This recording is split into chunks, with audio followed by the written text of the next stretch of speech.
si les repugna esto que dice Vicente Fox, lo que publicó Loret me pareció de HDP. Normalmente no digo groserías delante de mi hijo, aunque no lo crean.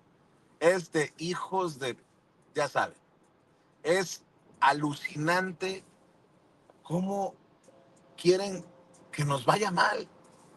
Estos sí consideran que si nos va mal ellos ganan o no entiendo.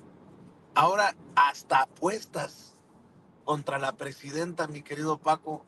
A mí se me revolvió el estómago. De hecho, le escribí un mensaje.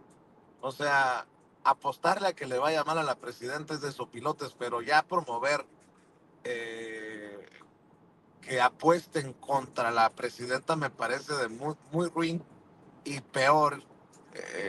Muchos dirán, no, pues él no está promoviendo las apuestas. ¿Por qué no fue en su momento una nota para nosotros? Que puede dejar muchos clics y muchos likes y muchas visualizaciones. Pues porque no. Hay que tener cierta ética. ¿Por qué no en los medios serios no reportamos suicidios? Porque está en el librito del periodismo no darle ideas a la gente. Bueno, escuche nada más a Loret. ¿Cómo estará el ambiente? Que en el famoso sitio de apuestas y predicciones políticas Polymarket ya se abrió una apuesta sobre la caída de la presidenta Sheinbaum. Es una apuesta para ver si la presidenta de México se va antes de concluir su mandato, sea cual sea el motivo. Hasta ahorita solo el 2% de los usuarios apuesta que Sheinbaum se va antes del 31 de enero. Un 7% apuesta que se va antes del 30 de junio de este año. O sea, si alguien apuesta $100 a que cae Sheinbaum este mes y gana, se lleva $2,000. Eso no promover eh, esto que hemos llamado estrategia, campaña contra la presidenta, me parece alucinante.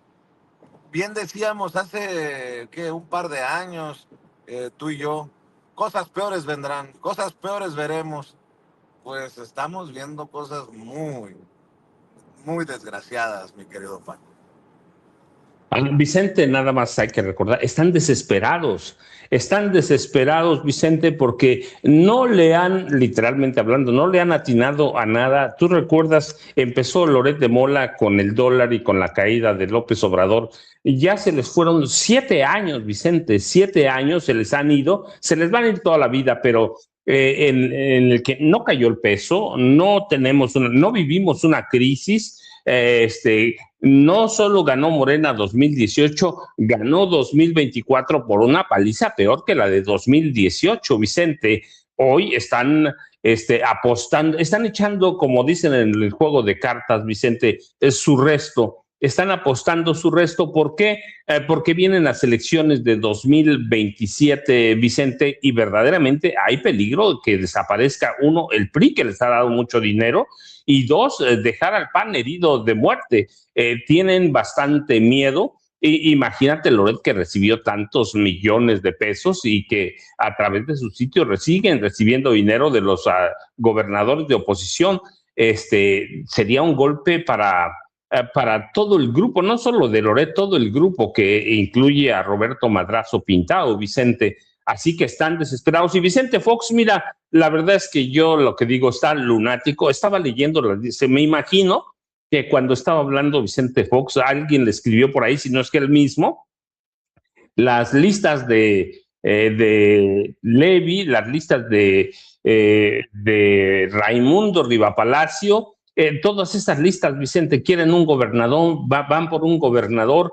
Vicente Fox está salido de juicio por varias razones, pero tú recuerdas, si hay una persona que odia a Andrés Manuel López Obrador y todo lo que representa, es Vicente Fox Quesada. Yo recuerdo mucho que él en 2006, él dijo que había promovido la derrota de Andrés Manuel, metió la mano en las elecciones. Él fue principal promotor para el desafuero de Andrés Manuel López Obrador. Me lo dijo López a mí, Obrador. Paco, me lo dijo a mí en Vicente, el ahí está restaurante La ya. Villita en Chicago, para la gente que dice, ¿por qué andas entrevistando a todos estos impresentables?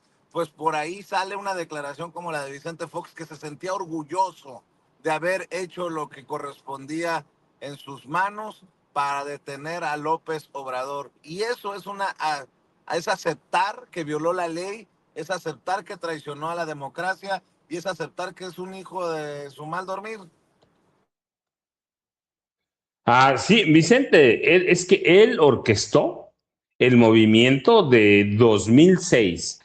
No solo fue Luis, fíjate Luis, se van hilando las cosas. Luis Carlos Ugalde, que hoy anda muy activo promoviendo contra la reforma electoral, que todavía nadie conoce, Vicente, pero Vicente Fox fue el promotor del fraude de 2006 y Luis Carlos Ugalde fue otro de los promotores. Vicente Fox te lo confesó a ti, o sea, ya hay evidencia sólida de que Vicente Fox usó la mano negra para imponer ya sin remedio a Felipe Calderón Hinojosa, que digo sin remedio porque no era su favorito era Santiago Krill Miranda, pero usó todo el poder presidencial para descarrilar la candidatura de Andrés Manuel López Obrador, Vicente, y tú tienes razón.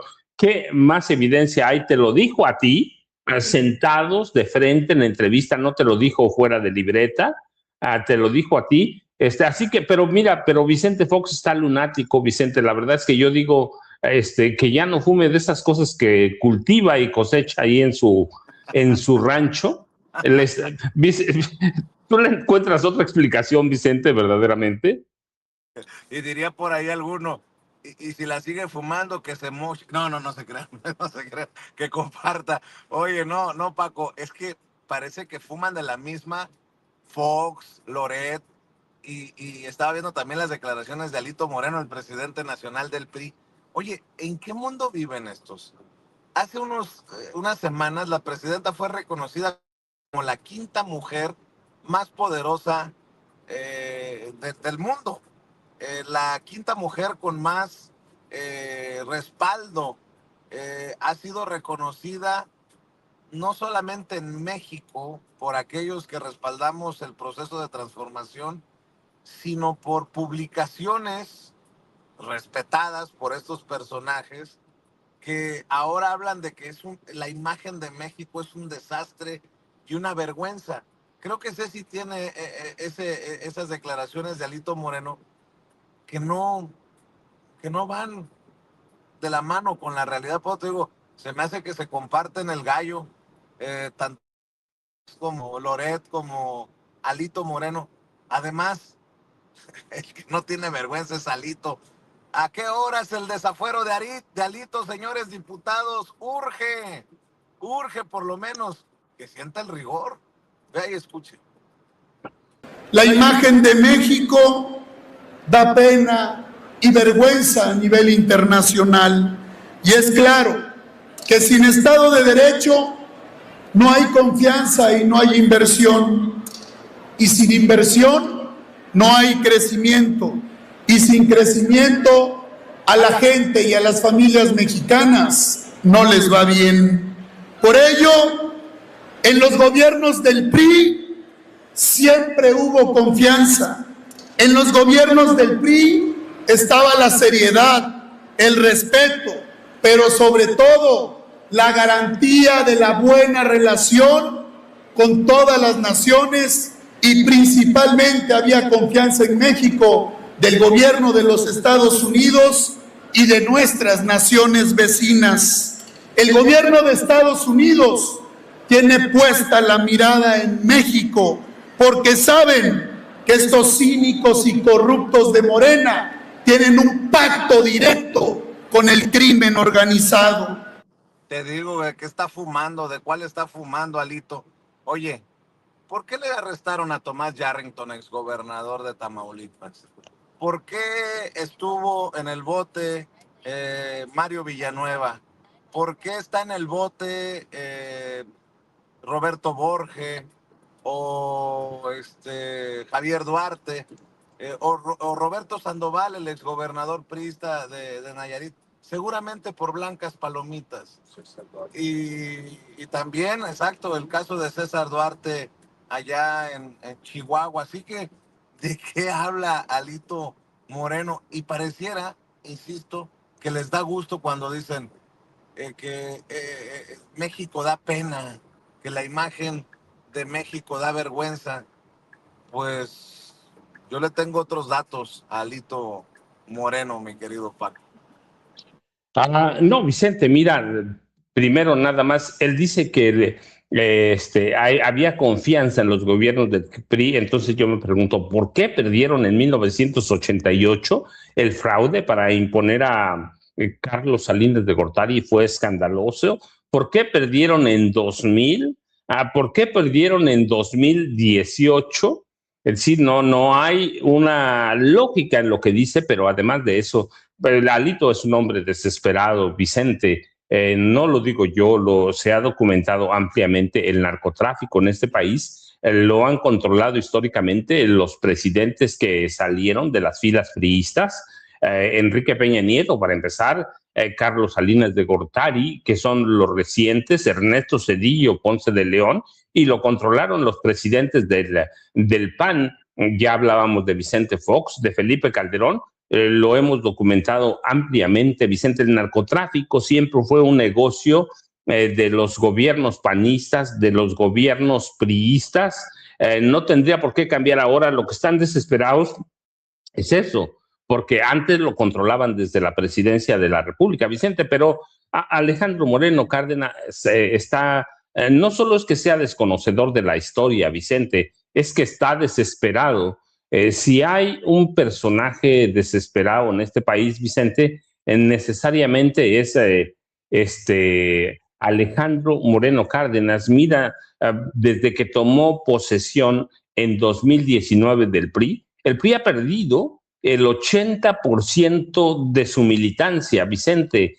Controla hoy solo 2 gubernaturas. El partido hegemónico atraviesa, o una vez hegemónico, atraviesa por derrotas electorales, fracturas internas y una pérdida de confianza de toda la sociedad mexicana. Por lo menos hoy hay todas las encuestas serias alertan que el 80% de la población de este país nunca votarían por el Partido Revolucionario Institucional. Es difícil entender ciertamente el desarrollo de este país sin el Partido Revolucionario Institucional, pero también hay que recordar que en el siglo XX el PRI ganó todas las elecciones presidenciales, mantenía y mantuvo la mayoría en el Senado, la Cámara de Diputados, pero a pesar de ser partido hegemónico, se hacía fraude a sí mismo.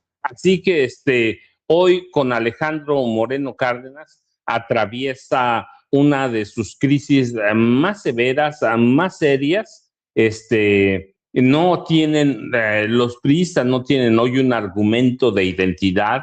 Alejandro Moreno Cárdenas no tienen un personaje que tenga el peso político para enfrentar a Morena, más allá de que él se sienta candidato presidencial.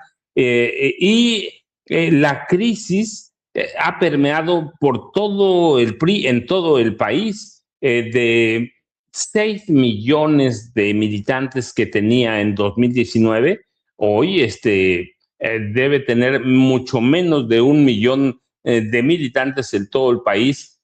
Así que Ceci, me imagino que no ha llegado Jaime Hernández, no han llegado Norman Perl tampoco, pero solo discúlpeme, estoy esperando que lleguen Jaime Hernández y Norman Perl, pero en 2023 todavía, de acuerdo con informes del Instituto Nacional Electoral, el PRI era el segundo partido con la mayor militancia nacional. Hoy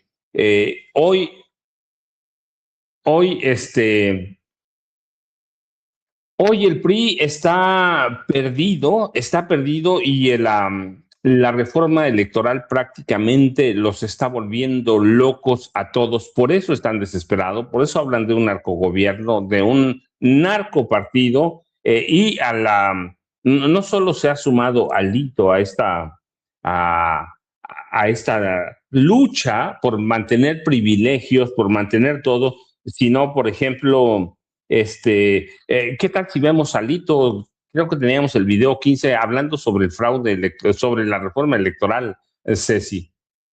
Que se escuche fuerte y lejos esa terrible propuesta de reforma electoral. No es una reforma, es una trampa, es una farsa, es una vil mentira. Es la ley Maduro como lo hicieron en Venezuela. Es el intento del gobierno de controlar las elecciones, de desaparecer a la oposición y de perpetuarse en el poder. Sí, compañeros, como lo hicieron en Cuba, como lo hicieron en Venezuela, como lo hicieron en Nicaragua. Por eso a estos cínicos y corruptos de Morena les debemos de demostrar de qué estamos hechos los priistas. Y hay que decirles que jamás van a someter al PRI, jamás van a doblar al PRI, porque aquí estamos los priistas orgullosos de nuestra historia, de lo que construimos, de lo que hemos hecho y de lo que vamos a hacer, porque ese es el PRI. El PRI es el pueblo hecho partido. El PRI es el partido que México necesita. Está Ceci como fuera de sus cabales, pero no solo Alito, pero déjenme decir, eso, Ceci, justamente el partido que México necesita, solo hay que recordar que está en juego. Primero, las plurinominales. Ya se le olvidó a Alejandro Moreno Cárdenas que cuando fuimos a votar en las elecciones de 2024, uno de los puntos primeros en la agenda de la hoy presidenta o entonces candidata Claudia Sheinbaum Pardo fue la reforma electoral. Y eso incluía la desaparición de los plurinominales. Yo entiendo que no van a desaparecer, pero entiendo también que la presidenta Claudia Sheinbaum Pardo y el equipo que trabaja en esa reforma electoral pueden hacer lo que hicieron en la Ciudad de México. Es decir, que las plurinominales se luchen también a través del voto, que no desaparezcan. Bueno, sí, por lo menos la mitad sí tiene que desaparecer. 200 diputados de plurinominales son muchos, es mucho dinero. Entonces, lo que pueden hacer es que entren a una especie de primera minoría, así que los candidatos que luchen por el voto y pierdan, entren a una especie de repechaje. Yo estoy convencido que eso van a ser una especie de repechaje, es decir, ahí en los principales o los candidatos de oposición que más votos obtengan, esos son los que van a entrar plurinominales, pero es a partir de su lucha por el voto de los ciudadanos, y eso es interesante. No sé si eso van a hacer, solo estoy planteando lo que vi en la Ciudad de México que hicieron con su reforma electoral, así que supongo que eso van a hacer. El segundo, el dinero para los partidos, y aquí lo hemos comentado con Jaime Hernández, con Norman Pearl, con Vicente Serrano. Es una locura el dineral que se entrega a los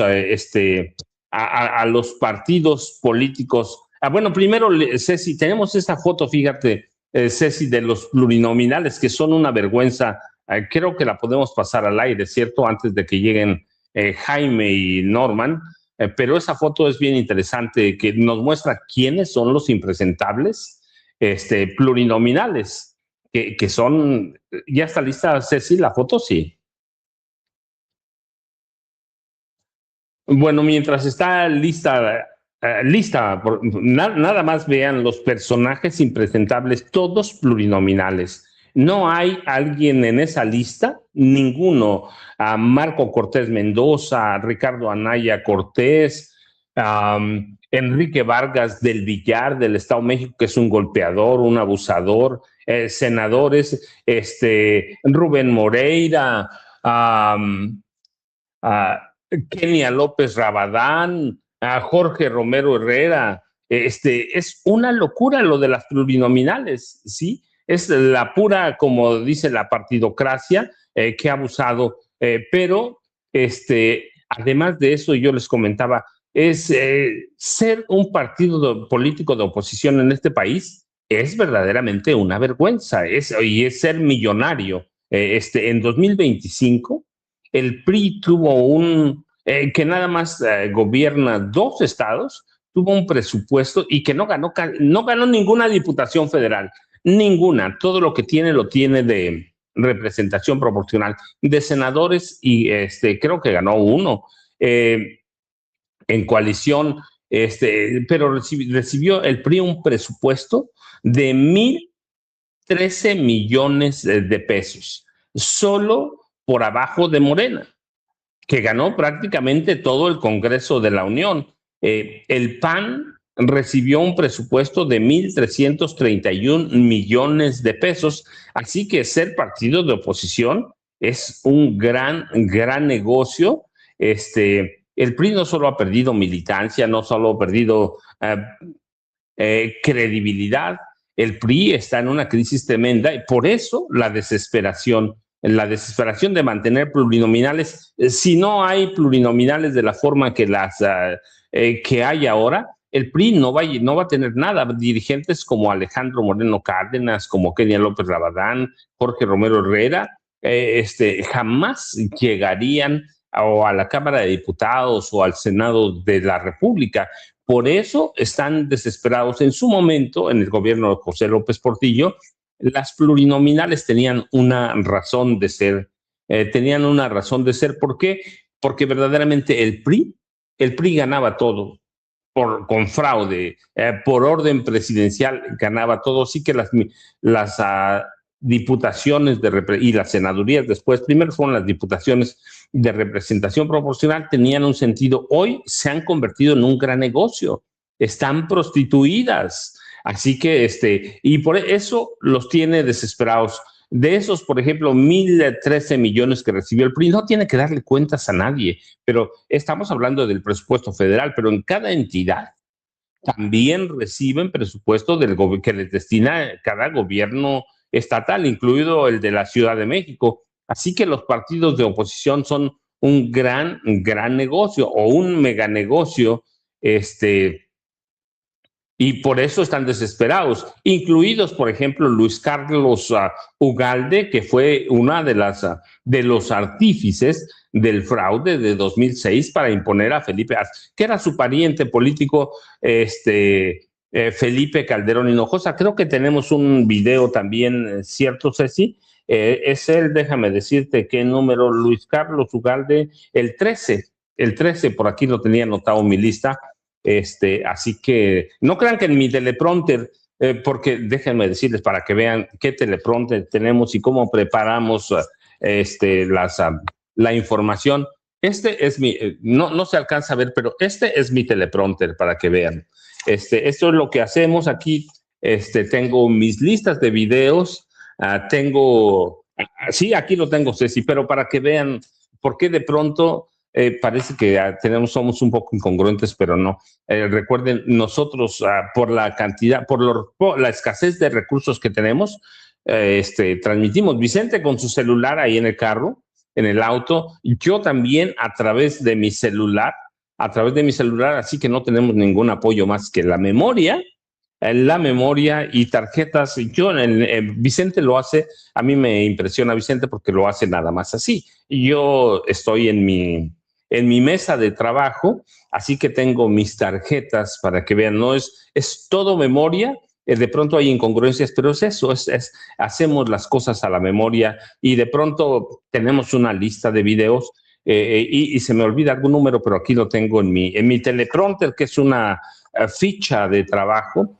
Son las fichas con las que escribo mis libros, pero déjeme saludar a Norman Pérez. El maestro Jaime Hernández seguramente se quedó dormido, se fue de parranda ayer. Norman, ¿cómo estás? Buenos días. Hola, ¿qué tal, mi querido Paco? Muy bien, aquí llegando a Sin Censura con mucho gusto. Pues sí, Jaime, ya ves que nos tiene acostumbrados a eso, ¿no? Eres una estrella y los estrellas no deben de ser molestados en su sueño. Así que debe ser un sueño espontáneo, ¿no? Seguramente ya estará por entrar. Sí, tienes tu razón. Es la aparición de las estrellas. Norman, tenemos un buen de información. Está Minneapolis, que es una locura.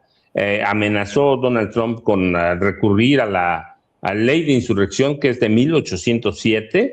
La reforma electoral ha vuelto locos a todo mundo. Así que tú dime por dónde entramos, Norman. ¿A qué le entras de entrada antes de que llegue Jaime Hernández Pues García? fíjate que a mí me parece previsible, y lo comentamos en muchas ocasiones, los problemas que iba a presentar la reforma electoral, no en la oposición, sino dentro de la misma coalición que forman Morena, PT y Verde.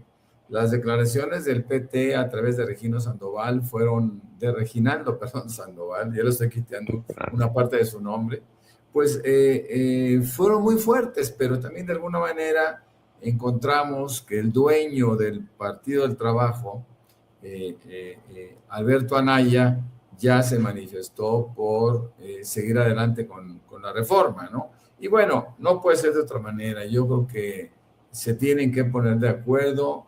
En cualquier caso, sabemos perfectamente bien que sus requerimientos, que sus demandas, que sus intereses estarán favorecidos si es que Morena quiere sacar adelante esta reforma electoral. Ahora bien, el PRI y el PAN pues no juegan, y no juegan simple y llanamente porque a pesar de la verborrea que puedan desarrollar, pues son partidos que su propia circunstancia de minoría dentro del Congreso, pues les ubican en una posición en donde solamente tendrían voz, pero no voto, mi querido Paco, porque realmente sabemos perfectamente bien que en el Congreso deciden las mayorías y la mayoría no las tiene el PRIAN. Así que debe ser un acuerdo entre Morena, Verde y PT. Debe ser en febrero cuando se inicie el proceso, es decir, las pláticas, para que en marzo tengamos una reforma electoral ciertamente parchada, mi querido Paco. Norman, ¿qué te parece si para despertar a Jaime Hernández, para que se limpie bien, como dicen en mi pueblo, las chinguiñas de los ojos, entramos con el video de Luis Carlos Ugalde, que ya lo teníamos ahí? Jaime, buenos días, ¿cómo estás? ¿Qué te parece? Vemos el video de Luis Carlos Ugalde y ya tú nos dices a qué le entras en qué información tenemos. Ceci, por favor, el video 13. Necesitan salir a expresarse en las calles de Puebla y ojalá los partidos, los que quieran, puedan hacerlo de las manos, porque creo que en esto hay coincidencia. Tienen que expresarlo. Es difícil este tema porque la mayoría de los mexicanos no sienten una amenaza.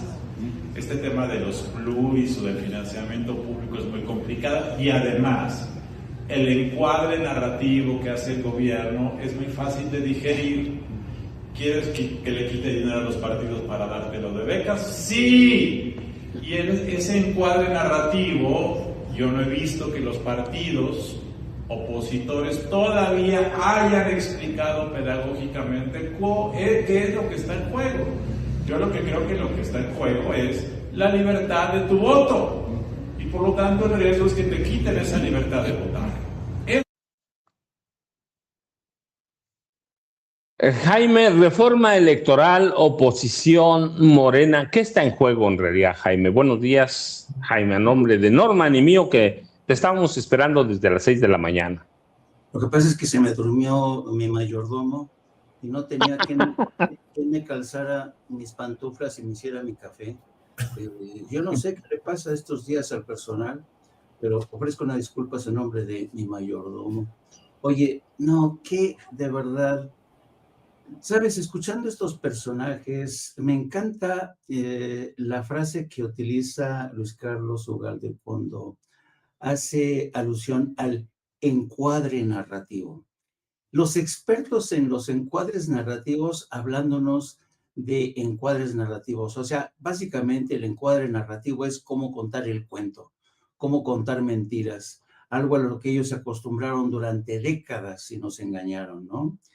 Pero yo creo que la prueba del algodón para saber si te están mintiendo o no estos personajes, y cuando digo personajes me refiero a Alito Moreno, Luis Carlos Ugalde y a toda esta grupete de mafiosos, cuando un político es incapaz de convencer, pero sobre todo de ilusionar a la nación, al pueblo, a los ciudadanos, olvídate, se tienen que largar.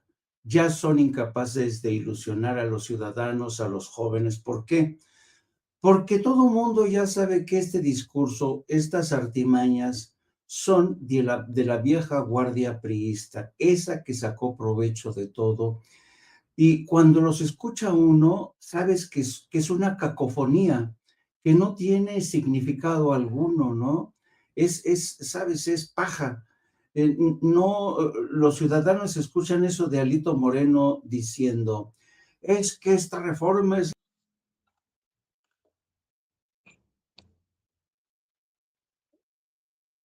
Como que se le fue la voz a Jaime, Ceci, o se salió del sistema. Vamos a darle un minuto a ver si reaparece Jaime. Sí, vi que salió de inmediato, así que hablaba Jaime de los encuadres narrativos, pero los encuadres narrativos de la oposición hoy no encajan en esta nueva realidad, no encajan. Y mire, antes, mientras llega Jaime, yo quería hacerles una petición. Recuerde, déjeme ver cuántos somos en este momento. La verdad es que déjeme actualizar aquí atrás mi teleprompter. Cuando somos poco más de 7,500 personas en este momento, recordarle una lluvia de likes, como dice Vicente Serrano, una lluvia de likes, compartir, suscribirse aquí, denle a la campanita para que esos cabrones de YouTube, nada más estoy tratando de reparafrasear a Vicente Serrano, decir lo que Vicente Serrano quiso decir. Una lluvia de chats, de super chats, Ceci, que nos marca Ceci ahí con la flechita, una lluvia de chats, de super chat en pesos o en dólares. Alejandro Cruz desde Holanda, muchas gracias. Saludos, Efraín Villanueva. Así que lluvia de superchats también. O, como dice Vicente, el chayotito del pueblo. El chayotito del pueblo. Y recuerde que tenemos una cuenta Banorte a nombre de Vicente Carlos Serrano Arroyo, que nosotros, sino Vicente Serrano. Y el número de tarjeta Banco Banorte 4189-1400-5511-81-85. Rey Tigre también, saludos. Bueno, a Miriam ya la saludamos muy temprano. M. Agustín desde Escobedo, Nuevo León. Valeria Lira, no son electos por el pueblo los pluris, claro que no, son diputados de partido, pero ya regresó Jaime Hernández, que nos quería jugar una pequeña broma para que le prestáramos más atención. Jaime, siempre te prestamos atención y estaba con sus encuadres narrativos de la oposición, Jaime. Estaba yo encuadrando la nota y que me sacan de cuadro. Oye, Paquito, ¿por qué eres así? ¿Por qué eres así? No. Oye, no, se me hace que, mira, Vicente te quitamos para que entrara Vicente, pero ya vimos que sí cabemos los cuatro aquí, Jaime. ¿Sabes? Vicente tiene la técnica de cuando se sube uno de los autobuses estos que van repletos, que va haciendo así el codazo. Me hizo así y me sacó. No, para nada, al contrario, quería nuevamente darles la bienvenida a los caballeros de la noticia, haciendo un par de apuntes desde Detroit, Michigan. Creo que la gente que ha estado en Estados Unidos, que regresó a México o que sigue trabajando en Estados Unidos, va a encontrarle sentido a lo que voy a decir. El Detroit, Michigan de la industria automotriz. El Detroit, Michigan de la gente que muchas veces fue buscada en México para que se viniera a trabajar, solo como ejemplo, a la compañía Ford. Aquí en la tierra de Sixto Rodríguez. Si no han visto el documental Searching for Sugar Man, les recomiendo este documental de hace años que ganó el Oscar y que es sobre un mexicano estadounidense nacido acá en Estados Unidos, de padres que vinieron a trabajar a la compañía Ford, cuyo talento era impresionante con la música. Nunca fue exitoso en Estados Unidos, pero hablando de resistencia, hablando de revolución de las conciencias, fue más grande que Elvis y que los Beatles en Sudáfrica con su música, que se convirtieron sus canciones en himnos de la libertad en tiempos del apartheid en Sudáfrica. Se llamaba Sixto Rodríguez, desafortunadamente ya murió. Y otra cosa que quería decir de Detroit, Michigan, acá también, entre las contradicciones del comunismo, el socialismo y la gente de izquierda, aquí dejó una de sus obras maestras, el maestro Diego Rivera, quien junto a Frida pintó uno de sus murales más bonitos. Si tienen oportunidad, visítenlo acá en Detroit, Michigan, y se lo pintó a la familia Ford en los tiempos de los 30 del siglo pasado. Y esta comunidad que es pujante, que es gente trabajadora, gente obrera, gente de la construcción, gente de diferentes partes de México, y por eso me siento muy contento también. Ya les pintaré tal vez el panorama en el transcurso de estos días, pero quería decir que el mexicano está por todos lados, porque es respetado. Ayer platicaba con un señor que maneja Uber, iraquí, católico, y que me decía que había aprendido las majaderías más mexicanas que se puedan imaginar de sus clientes en estas tiendas en las que el paisano va y compra su desayuno antes de irse a trabajar.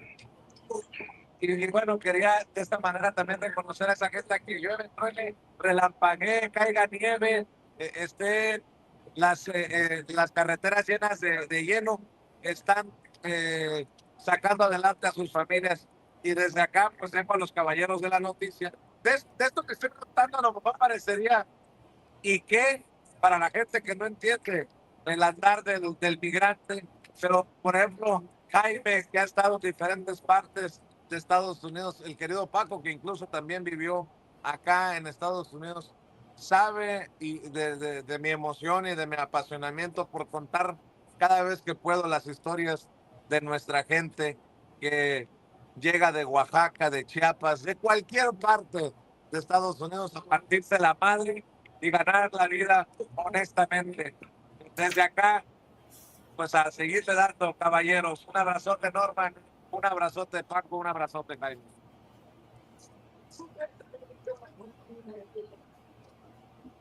Jaime, estábamos con tu narrativa y tus encuadres narrativos de la oposición. ¿Qué representa? ¿Qué hay? ¿Qué ven en la reforma electoral, Jaime? Antes déjame, porque creo que se lo merece, hacer mención al esfuerzo que está haciendo Vicente Serrano.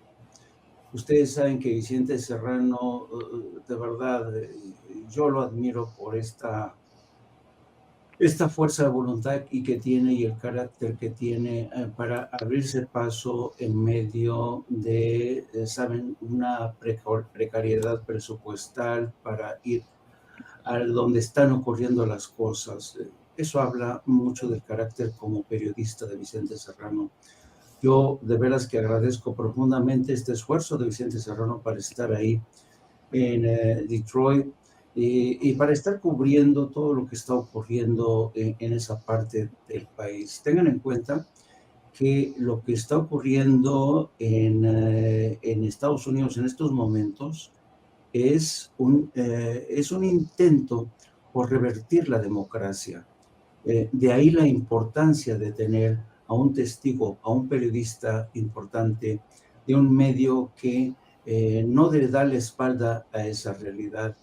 Y ahora mismo por donde está pasando Vicente, tengan en cuenta, él ya lo mencionaba de alguna manera, pero Detroit es un área del país a donde convergieron durante mucho tiempo, primero, el éxodo de muchísimos afroestadounidenses que huían de la represión en los estados del sur, hubo este gran éxodo hacia el norte, y muchos de ellos, huyendo de la represión en los estados del sur, de los linchamientos, huían con sus familias para establecerse en Detroit y encontrar de trabajo en la zona industrial, en la industria automotriz. Y lo mismo hicieron muchos migrantes mexicanos.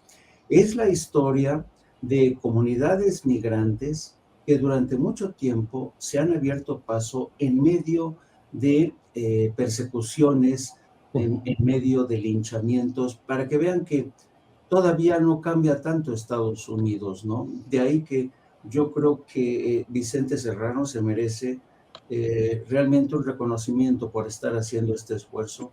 A mí me da mucho gusto que Sin Censura esté ahí presente y que nosotros podamos compartir esas perlas de información. Entonces, yo creo que va a ser muy importante tener a Vicente ofreciendo testimonio.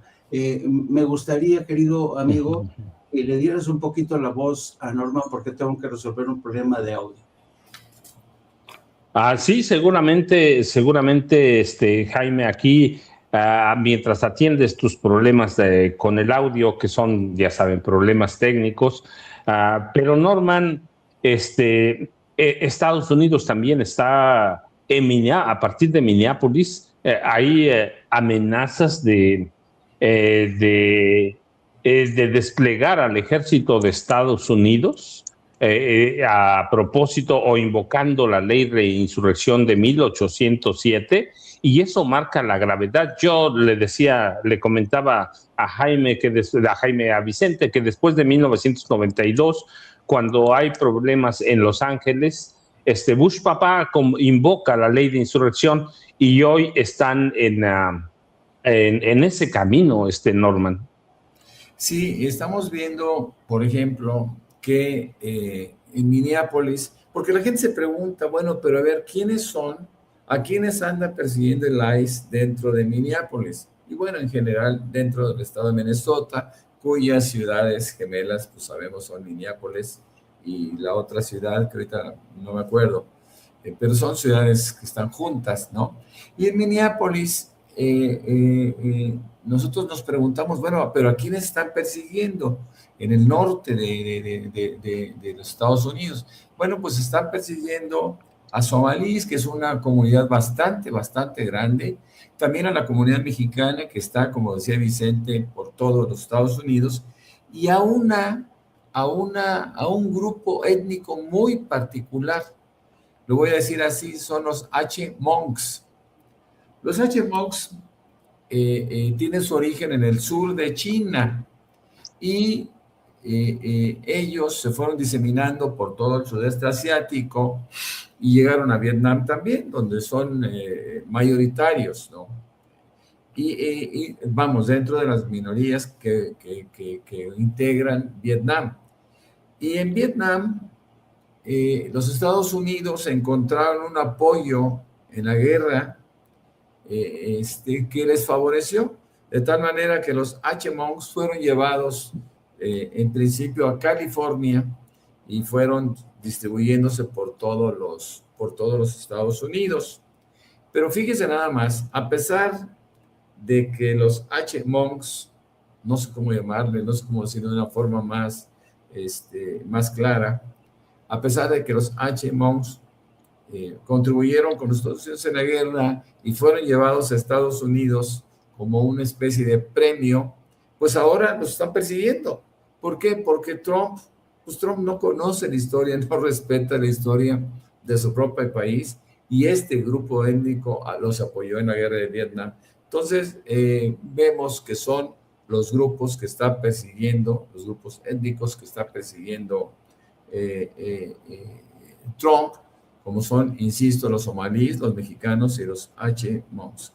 Creo que esta persecución no está contando con el apoyo ni de Minneapolis en lo particular, ni de Minnesota en el estado, ni de los Estados Unidos en lo general. Inclusive republicanos están condenando estas persecuciones y están buscando que Trump, frenar a Trump de alguna manera, ¿no? Hay marchas multitudinarias en muchísimos estados, yo diría que en los 50 estados, y por otro lado, como un acto de protesta en contra de estas medidas de Trump, que está alterando la vida en los Estados Unidos y también, ¿por qué no decirlo?, en el mundo.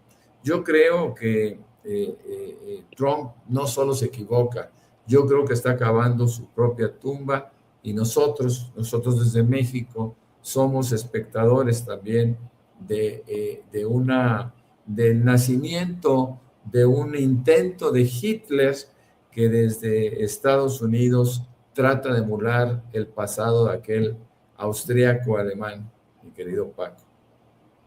Déjame decirte, mientras Jaime está reiniciando su computadora, pero tocaste un tema que es bien interesante. Los H-Monk, Norman, que se refieren al pueblo H-Monk, que es un grupo indígena del este y del sureste de Asia, principalmente de China, de Vietnam, de Laos y de Tailandia. Y ellos tienen una historia muy curiosa porque durante la guerra de Vietnam, la CIA reclutó a miles de H-Monk en Laos para luchar, como dice siempre Estados Unidos, contra el comunismo en una llamada guerra secreta. Después de la derrota estadounidense, sufrieron persecución y muchos se refugiaron en Estados Unidos y se refugiaron en 3 estados, en Wisconsin, en California y en Minnesota. Así que tienen varios grupos los H-Monks, pero por eso están en Estados Unidos, especialmente en Minnesota, en Minneapolis. Hoy de pronto hay una persecución contra ellos, pero como siempre pasa, fueron fundamentales para la CIA en sus luchas en la guerra de Vietnam, que terminó perdiendo espantosamente Estados Unidos. Así que esos son los monks o el pueblo H-Monk. Lo pueden buscar como sea, pero si le escriben los H-Monks, los va a llevar siempre a lo mismo. Así que es una historia interesante. Y yo estoy de acuerdo con Norman. Donald Trump está, en mi pueblo dirían, está acabando su tumba políticamente hablando. Es un tipo que no entiende la democracia. Fíjate, Norman, yo a veces digo, Donald Trump, la presidenta Claudia Sheinbaum Pardo debería aplicar solo un día, las políticas de Donald Trump para que sepan lo que es una dictadura, para que entiendan lo que es que un presidente utilice su puesto para enriquecerse brutalmente.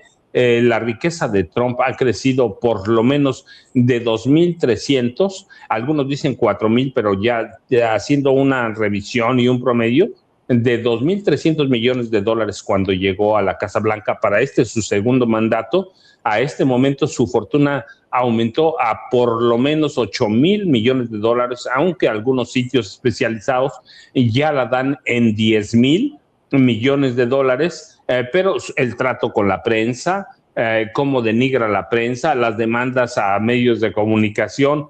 Así que de pronto yo nada más es como un sueño guajiro, Norman, digo, de pronto la presidenta debía recurrir un día a las políticas de Donald Trump. Se acaba este país, Norman, y se acaba la oposición a la presidenta Claudia Sheinbaum Pardo. Efectivamente. Yo creo que Trump pues ha escogido un camino de reconocimiento, fíjate lo que estoy diciendo, de reconocimiento fundamentado en su egocentrismo. Un tipo muy sui generis, muy loco, un tipo bastante mayor, tiene 79 años, un hombre que, nació en una familia pudiente. Tú lo has comentado en varias ocasiones, recibió una herencia importante de su padre, no se hizo de la nada, como él suele decirlo de repente, un hombre que está lleno de caprichos, ¿no? Y cada capricho le está costando al pueblo de Estados Unidos y al resto del mundo algo. Yo creo que por lo pronto tenemos que entender que este individuo puede ser el mejor ejemplo de lo que no debe de existir, no solo en la política, en cualquier burocracia en el mundo, ¿no? Antes se decía, me acuerdo cuando yo era niño, decían que Estados Unidos tenía presidentes ricos para evitar que se corrompieran, ¿no? Y que corrompieran al país. Pues esto es absolutamente falso con respecto a Trump, porque Trump es justamente quien ha incrementado, como bien lo dice, su riqueza a partir del poder que le da estar dirigiendo, entre comillas, el gobierno de los Estados Unidos. Me parece muy, muy, muy grotesco. Fíjate, Paco, que yo quisiera hablar, si no tienes inconveniente, sobre el terrible accidente ferroviario que se dio en Córdoba, en Adamuz, en donde se encuentran dos trenes y pierden la vida, por lo menos hasta anoche, 21 personas y hay alrededor de 200, 300 heridos. No sé si es algo que teníamos previsto abordar aquí en Sin Censura esta mañana. Norman no lo tenía en la agenda, pero sí, claro que sí, es importante, sobre todo después de lo que hemos visto aquí en México con el descarrilamiento de un tren, pero no, por favor, es importante el número de muertos y es importante mostrar también que hay accidentes, Norman, como este trenazo en España, que es terrible, sí, verdaderamente. Fíjate que sucede lo mismo que pasó en México. En México el descarrilamiento de nuestro tren del Istmo en Oaxaca fue aprovechado o quiso ser aprovechado de una manera terrible por parte de la oposición. Bueno, pues en España no sucede lo contrario. Vemos que el sopilotaje no es privativo de México. Veo que la derecha internacional participa tratando de demostrar como un acto de mal gobierno estos accidentes que lamentablemente se suceden en todo el mundo. En este caso, nosotros tuvimos 14 personas fallecidas lamentablemente y tuvimos muchos heridos, alrededor de 80, 100 heridos que se están recuperando según entendemos. Aquí fue tomado de inmediato como un acto de impericia por parte de nuestro ferrocarril, ¿no? Y que era algo atípico, que eso no sucedía en ninguna parte. Pues no, nada de eso. Lamentablemente ahorita damos cuenta que efectivamente los accidentes ferroviarios se dan en todo el mundo. China, en España es recurrente, en toda Europa, vamos, en todos los sitios donde se ocupe, en todos los países, quise decir, donde se tenga un ferrocarril, siempre se tendrá un riesgo por muchísimos motivos. Pero en este caso podemos decir que aquí hubo lamentablemente, la colisión de trenes que uno iba de Atocha. Atocha está en Madrid, es una terminal muy famosa, y en Atocha, de Atocha iba de Málaga a Atocha, y iba otro tren de otra compañía, allá son diferentes compañías que operan, y se descarrilan, y cuando se descarrilan, se encuentra en esos trenes, y por eso esta coalición tan terrible ha mostrado que tiene, sí, ha arrojado como conclusión, por lo menos anoche se hablaba de 21 muertos, ya entrada la noche mexicana, se hablaba de 21 muertos y centenas de heridos.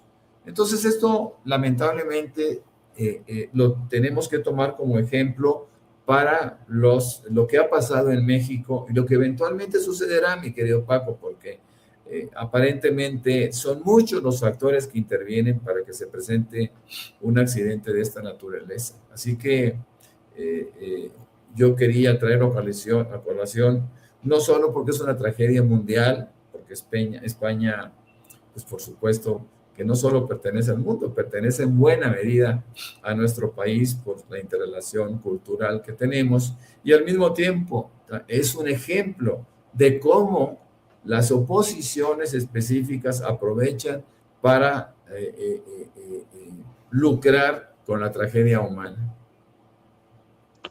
Sí, dejen nada más actualizar la nota de Norman. Estaba revisando los informes más recientes y lo que señala, por ejemplo, la cadena británica BBC es que al menos 39 personas hasta este momento ya han muerto y decenas más han resultado heridas por el choque de dos trenes de alta velocidad en la provincia de Córdoba, en el sur de España. Pero como siempre son informes preliminares y la cifra o el número de muertos podría aumentar, y ya es calificado como el peor accidente ferroviario en España en más de una década. En el tren viajaban unas 300 personas, iban de Madrid, iban a Madrid desde Málaga, y se descarrilaron los 3 últimos vagones e invadieron la vía contigua con otro convoy que cubría la línea Madrid-Huelva y que también se descarriló con 184 pasajeros a bordo. La fuerza del choque forzó a vagones de este segundo tren a precipitarse en una ladera de 4 metros, lo que dificultaba hace unos momentos el rescate. Pero lo que decía Norman es estas tragedias ocurren en todo el mundo, no debían, pero son accidentes y sopilotes llenas hay en todo el mundo tratando de capitalizar las tragedias, pero hasta este momento, por ejemplo, los servicios de emergencia están tratando a 112 personas, con 48, incluidos 5 menores, hospitalizados, y por lo menos 11 están en cuidados intensivos. Así que, pero en todos lados, trátese de aviones, accidentes aéreos, de automóviles, en carretera o en las ciudades, todo mundo o en todos lados hay tragedias y deben verse. Lo deseable es que no pasen, pero hay accidentes, sí, algunos ocasionados por impericias humanas y otros son inentendibles. Yo entiendo que en ocasiones, incluso cuando se revisan, por ejemplo, los aviones, siempre sale algo, un detalle. Lo mismo pasa con los trenes, con los autobuses. Nada más solidarizarse primero con las víctimas, y les digo, lo deseable es que no pasan, pero pasan. No es México exclusivo, ya decía Norman, China, España, a donde sea, a donde haya máquinas en movimiento, siempre hay peligros de algún accidente. Ojalá no pasan, y hay que solidarizarse primero y dejar que las autoridades hagan las investigaciones correspondientes para llevar verdaderamente las causas que ocasionaron un accidente. Hay ocasiones que uno puede hablar de crímenes industriales por falta de mantenimiento, por muchas cosas, pero primero, antes que todo, hay que permitir que las autoridades hagan su trabajo, investiguen y que sean claros, que sean abiertos y que sean muy transparentes ¿para qué? Para dar u ofrecer confianza a toda la población, no hablo de una en específico, de cualquiera, pero creo que estamos casi cerca de la mañanera, pero así que, Norman, ¿con qué nos dejas? ¿Con qué cierras? Y esperando el frío, que seguramente en Querétaro debe estar igual de frío. Sí, está empezando el frío de una manera muy particular. No sé exactamente, creo que estamos a 3 grados ahorita. Y esto para nosotros, tú sabes, es una locura, ¿no? En Querétaro. Fíjate que yo quisiera nada más hablar de la actitud que está tomando la Unión Europea con respecto al gobierno de Trump, cuando Trump establece está intentando a partir del 1 de febrero imponer un arancel del 25% sobre, países específicos de la Unión Europea. Habla de Dinamarca, Suecia, Francia, Alemania, Países Bajos, Finlandia, Gran Bretaña y Noruega, ya que estos se opusieron a la invasión de los Estados Unidos, o más bien dicho, se oponen a la compra y una potencial invasión de Groenlandia. ¿Qué forma tan triste de manejar sus relaciones exteriores y sobre todo su comercio internacional por parte de Donald Trump? Ahora nos dice Reuters, los líderes de la Unión Europea discutirán opciones en una cumbre de emergencia este próximo jueves. Pero fíjense cómo van a contestar los europeos. Crecen los llamamientos para activar el instrumento anticoerción no utilizada en la Unión Europea. El paquete arancelario de 93,000 millones de euros podría reactivarse en contra de Estados Unidos. Y el Parlamento Europeo se dispone a suspender los trabajos sobre el acuerdo comercial con Estados Unidos. Realmente el tema es muy, muy delicado porque, no respeta a nadie, ni siquiera a sus socios, ¿no? Y el hecho de que Estados Unidos haya encontrado en Europa a sus socios, a estos socios, y todavía los irrespete con este tipo de reacciones, pues por lo menos se puede hablar de una rebelión que se está dando en Europa. No hay que olvidar que Canadá, que también forma parte de la OTAN, está absolutamente en contra de estas intenciones de Estados Unidos sobre Groenlandia, mi querido Paco. Sí, y déjenme, a Donald Trump lo podemos acusar de muchas cosas, que es un asesino, lo es, podemos endilgarle cualquier calificativo: extremista, supremacista, populista de extrema derecha, pedófilo, nazi, cualquiera le podemos endilgar. Pero hay dos cosas, que es un macho abusivo, y es un tipo listo para hacer dinero. Así que hoy está abusando de la Unión Europea, pero fue a bombardear Venezuela para secuestrar a Maduro, nos está amenazando a nosotros.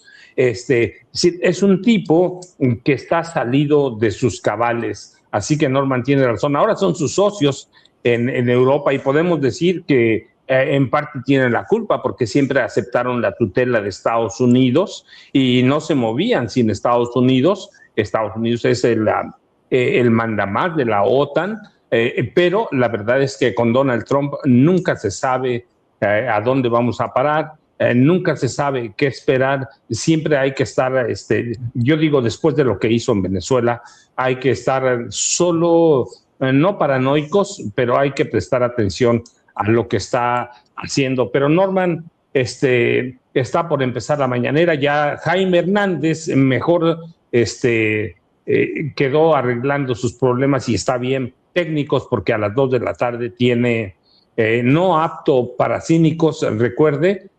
Jaime ya se disculpó, pero está arreglando sus problemas técnicos, así que recuerde, 2 a 3:30 de la tarde, no apto para cínicos con Jaime Hernández y su ideólogo de cabecera, Yago Batusay, que en 5 ladridos, como dice Jaime, puede desmenuzar cualquier problema y cualquier análisis de este país y del mundo.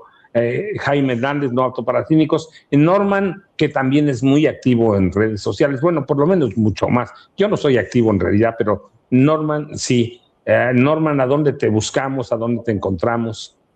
Bueno, pues ahí me encuentran con mucha facilidad como Norman F. Pearl en X, antes Twitter, y también tengo 2 cuentas en Facebook, en donde podemos entrar en contacto y tener una interrelación sólida, sobre todo en términos de carácter político, ¿no? De análisis. Con muchísimo gusto, mi querido Paco.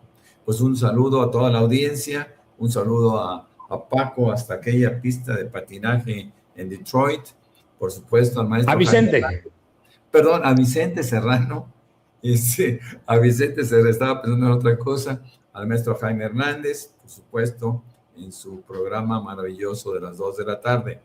Pues un saludo a toda la audiencia, mi querido Paco. Gracias, Norman. Se va. Yo me quedo unos momentos con ustedes a esperar a la presidenta Claudia Sheinbaum Pardo. Así que, Norman, buenos